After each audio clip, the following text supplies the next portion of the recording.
She teaches, amongst many other things, at her favorite school. In 12 years, she's been an educator and is currently excited to be learning herself all over again.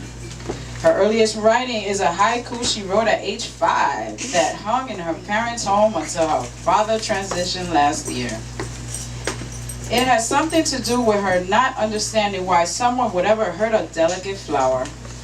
Writing has always been tremendously therapeutic, along with painting, crying, singing loudly while off key. This is the last one I'm gonna do. It's called Duafe, and it does not translate very well into English at all. When you see it written, Duafe is actually a West African word or symbol. Yeah, none of that even describes it. So I'm just gonna stop with the English around it. But what you'll see is feminine hygiene usually. And I went, yeah, that don't even feel right. But okay, so the way I interpret it is more of like a cleansing, a baptism, resting in the feminine energy and the cleansing that brings. Period. Okay? So that's how I interpret it. She must be on her period. Why?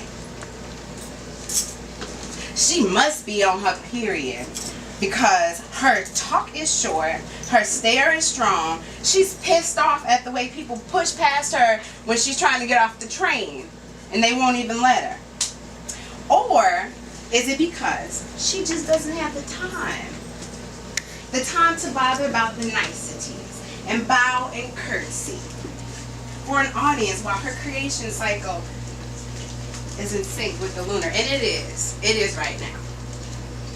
Her feet stand squarely in mother, while the two dialogue about the unjust, unbalanced way of the planet, the sway of the wind that ends in tsunamis and hurricanes, nuclear fallout, acid rain, and levees broken over her bodies.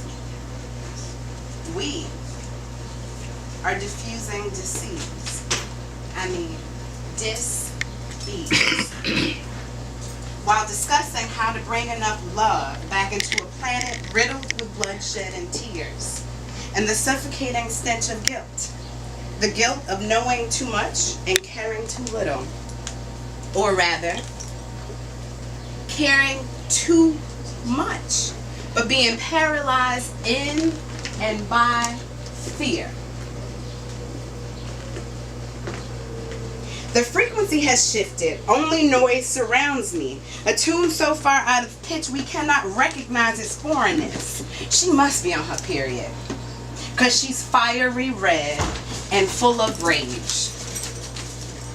Perhaps you missed how she and mother decide to wrap forgiveness around nations, although they have done little to deserve it and much to destroy.